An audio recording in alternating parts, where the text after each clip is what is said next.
Whoa! What did he say? Princess Peach, I finally found you. Well, for the folks who wanted a more mature Mario movie, there it is.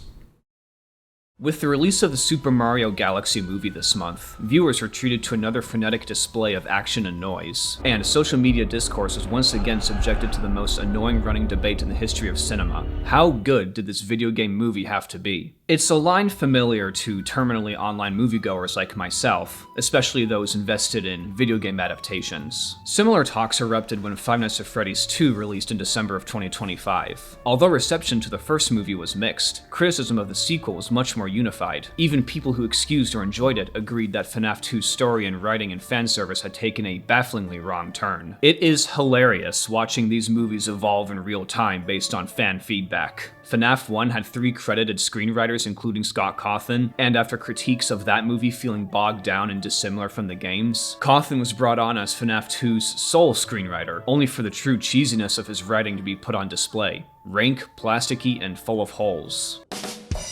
Which compelled production of the inevitable third movie to, what was it again? Hire writers? Look, all I'm saying is, there's still time. I'm a hungry man. I have a storyboard. But at the end of the day, Five Nights at Freddy's is its own unique property. Calls for a dignified, dark, mature story are understandable considering its horror identity, the undeniable graphic nature of its content, and the fanbase that grew up with it. And we're talking about Mario in this video. Does Mario deserve better? That's a dumb question. Of course it does. Anything that's loved and appreciated to that degree deserves the best. The real question is, does a Mario movie have to be as good as some want it to be? Also yes, but let's discuss. It's not hard to guess that I am a huge Mario fan. Music from the various games appears in my videos all the time. In my personal life, the first console I ever owned was a Nintendo DSi, and I still boot up Mario Kart or Super Paper Mario when I'm feeling nostalgic. These days, I'm invested in something a bit darker than Mario. But don't worry, this video is not gonna argue that Mario needs to be Outlast. Although that would be very funny.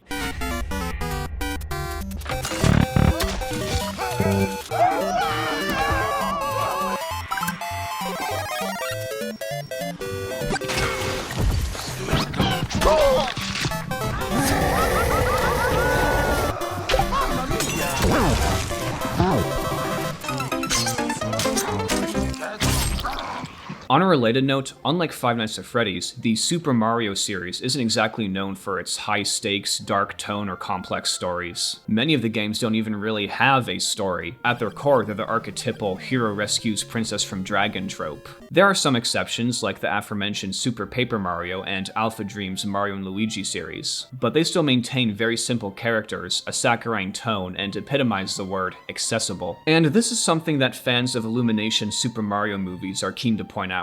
With a property as lighthearted and kid-friendly as Mario, there's no real need for the narrative to be grandiose or complex. Unlike FNAF, in which a dark, mature story would arguably be a worthwhile representation, a silly, low-stakes, crowd-pleasing romp would be a worthwhile representation of Mario. I'd say that argument makes a little more sense in this case, but in my view, it still doesn't hold up. The Super Mario Bros. Movie was released in April of 2023. What else is there to say about it? Highly anticipated, long overdue after the extravagant misfire that was 1993's Super Mario Bros. Movie starring John Leguizamo as Luigi. Chris Pratt died in the middle of production. Upon release, the third highest grossing animated film of all time, and it was mid. Knowing Illumination, it was the safest, most predictable excuse of a Mario movie ever conceived. It had jumping, it had Easter eggs, it had memes, it had pop music that was much better utilized in much better films. Oh boy.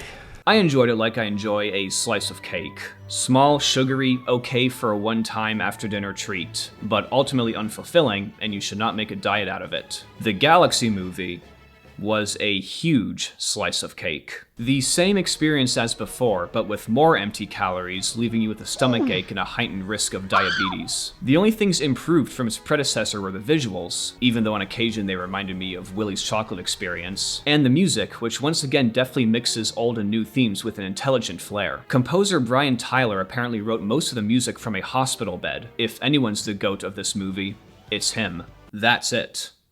Everything else is either the same or deliberately downplayed. Like, at least the first film needed to establish characters and a narrative because it actually had to kick things off. Although I think critical reception has been performatively bad, some critics I think were just trying to show off how clever they are, Galaxy is still nothing but a cystic offshoot of the first movie, genetically engineered to overstimulate dopamine receptors, while not addressing the legitimate critiques. Gee, that sounds familiar. So in the end, we have movies that, more so than FNAF, don't need to be anything noteworthy in the narrative department, and would require some more creative extrapolation to reach that level. So what's wrong with that? What's wrong with a movie that's just simple fan service? It's not like it's hurting anybody, and we still have great animated films, family films that have good enjoyable stories, and not every movie needs to be groundbreaking. The Mario movie wasn't obligated to be that either, but wouldn't it be nice? I'm retreading talking points from my FNAF video, but it applies equally well here. How amazing would it be to have a film adaptation of your favorite game series whose quality matched your passion? If you had a friend who didn't know Mario like you did, wouldn't it be nice to take them to an official movie and have them experience something that shows them why it's so great, instead of something only you can enjoy? It's for the fans! Shut up. I'm a fan and I disliked it. I need more than a Wart cameo to feel satisfied. And I want to emphasize, making a movie that's at least satisfying does not require much. Let's compare two scenes from two different animated family films, the Super Mario Bros. Movie and Finding Nemo. In both, two characters experiencing conflict are engulfed by a large sea creature and trapped inside it. It's dark and enclosed with no resources and no sign of escape. And it's here where the characters clash and ultimately work out their differences before re-emerging and continuing their journey with newfound vision. Now, bear with me because this might sound pretentious, but just hear me out. These scenes invoke a trope in the hero's journey, the dark night of the soul, a period of confinement, internal or external, where all hope seems lost, and the subject must reach their lowest point if they wish to be reborn. There can be no rebirth without a dark night of the soul, a total annihilation of all that you believed in and thought that you were. While neither movie reaches quite those dramatic depths, in both, the characters have insecurities that are wrestled to the surface by their confinement. Marlin's aversion to danger and his guilt over losing Nemo, Mario and Donkey Kong shared issues with their fathers viewing them as disappointments. Marlin eventually gives in and trusts Dory, something he'd been averse to the whole time, and Mario and DK set their problems aside to find a way to break out. Think of other films in this vein that have dark night of the soul moments like this. They may not be that deep, they may not be on an adult level, but they're there and they matter. In both cases, the filmmakers know exactly what they're doing with this setup. They know what's supposed to happen in a scene like this. Watching the Mario movie for the first time, seeing the parallels between it and Finding Nemo, I remember thinking, wait, is this actually gonna get good? It didn't. I promised him I'd never let anything happen to him. Huh. That's a funny thing to promise. What? Well, you can't never let anything happen to him. Then nothing would ever happen to him. I am more than a guy who smashes things! What the hell is this? In Finding Nemo, they wanted to have a moment. In Mario, they wanted to suggest the moment, only to get it out of the way, because showing the rocket barrel was more important.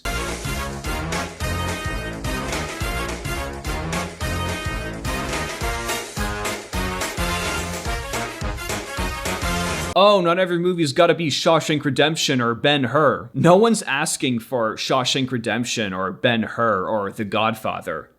Even though I would see that shit 3 times in theaters if it were real. What they ask for is something, anything, besides crack. Also, side note, it's so telling when people invoke Citizen Kane in these sorts of arguments. Citizen Kane is not a bad film, but its meaning has become so diluted thanks to 10-watt film discourse like this. These people learned about it in high school film class and assume it's this universal gold standard for cinematic greatness, never understanding why we learned about it in high school film class, only wheeling it out like a rotten corpse strapped to a gurney whenever they have to justify their own mediocre tastes.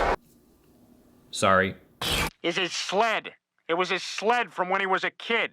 There, I just saved you 2 long, boobless hours. And then there are people who say, well, there's no reason for Mario or DK to have fleshed out backstories. One's a plumber who steps on turtles, one's a damn dirty ape who throws barrels. That's all they've ever been. You do realize that Marlin and Dory were pulled out of thin air, right? Someone literally made them up for a single movie.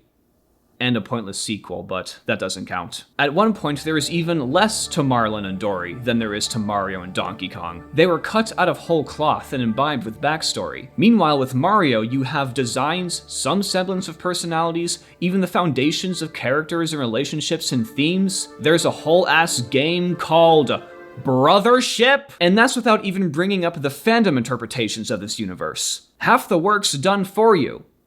All it needs then is a little effort. They're just fish who swim around. There's nothing more to it than that. All I'm saying is, there is something there, and there is no reason not to try. Otherwise, you're just making a commercial. A $110 million commercial. Which leads to another argument in defense of this film. It's supposed to be a representation of the video game, a celebration of Nintendo's IP. It doesn't need to be anything more than that. Okay, but once again I'll say, make a movie, don't adapt a game. Movies are not video games. If you want an experience that replicates or pays homage to the video game, then play the video game. No need to spend $20 on a ticket for something you already have at home, or something you can watch long plays of on YouTube. But fine, even if the movie had no obligation to deliver an experience that was different than the game it was based on, let's really take a look at the source. There's a video essay by Jacob Geller called The Quiet Sadness of Super Mario Galaxy, and while it's been memed on and invoked as an example of the pretentiousness of video essayists, not me, I'm the least pretentious video essayist out there, it still brings up a lot of good points, specifically regarding how Galaxy presents itself. Despite the zany mechanics and various environments, there's one defining thread that both brings a game together and differentiates it from the rest. Space, and the vastness of it, that somehow manages to be both unsettling, yet calming. For as many colorful worlds and slapstick action sequences there are, there's just as many quiet, incomprehensible moments that make you feel small and cold, yet cozy at the same time. It's a tone that, after nearly 20 additional years of Mario games, still remains unique to Galaxy. Even a sequel, which is superior in terms of gameplay, is little more than a DLC in the narrative and tone department. Which leads me to two of Galaxy's aspects that, in my opinion, really make it stand out. Two things that were not only great, but ultimately were not necessary. Things that could have just not panned out the way they did, and it would have been fine, but they did anyway. I don't think it's controversial to argue that Super Mario Galaxy has the greatest video game soundtrack of all time. While it still retains a classic Mario identity, it's presented as sweeping classical orchestrations befitting of any space opera.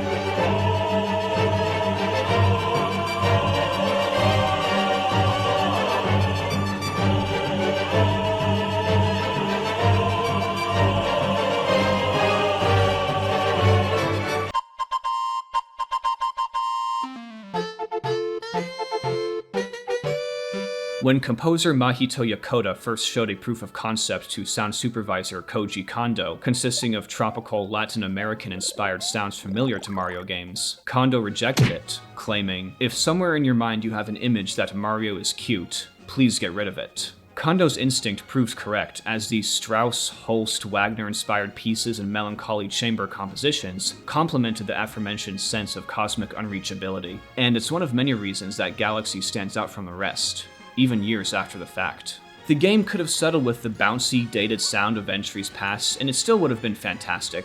I don't think anyone would have noticed, but the creators made the decision to stand out. And people noticed. And I just want to clarify, this is not a slam against the movie's soundtrack. I've already complimented Brian Tyler's work. This is just something that was done for the game specifically, that was driven entirely by passion and vision. And secondly, we can't discuss what makes Galaxy great without covering the game's narrative heart, the backstory of Rosalina.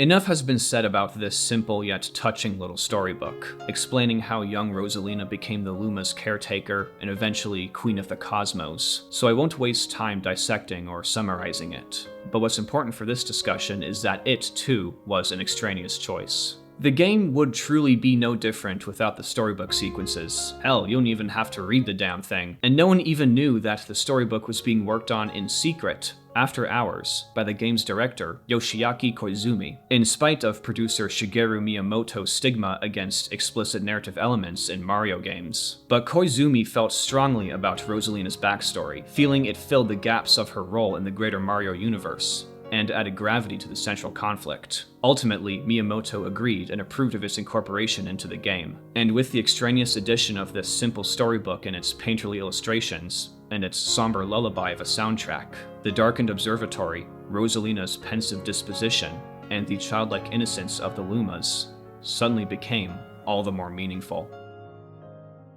So please, don't tell me that the movie's just emulating the game, because it couldn't even do that right. Fox McCloud had more focus than Rosalina. It was right there, gift-wrapped for you, waiting to burst forth from a storybook side quest to a full cinematic treatment. How do you fuck that up? I know I've been dramatic this whole video. I know it's just a bad movie. We've been through this before. Bad movies come and go, and everyone moves on after a month or two. But the attitudes surrounding the defense of this film, the excuses disguised as arguments, is frankly indicative of a greater decay. This film is going to make $1 billion, and that figure is going to be bolstered by dishonest hacks trying to make a political statement about the film's lack of substance, and sycophants with defeatist mentalities about video game adaptations being intrinsically inferior to other movies. People like them erode discourse and lower standards, and the filmmakers respond by just giving back to them the exact same thing. And for those who just enjoyed the movie, fine, honestly, I'm not gonna hold you down and force you to renege on that. But you can't pretend that the movie's anything more than what it is, which is a commercial that eats your time and attention and gives nothing back. You can't pretend that there's no conceivable way it could have been better, because it clearly could have. And you can't blame everyone else who not only would rather watch 100 other animated family films besides this, but who also recognize that at least those films tried. Especially the ones that didn't need to. A movie about blue hedgehogs who run fast didn't need to be good. But it was. A movie about multiple different iterations of the same comic book superhero didn't need to be good. But it was. A movie about bricks didn't need to be good. But it was. What's this movie's excuse?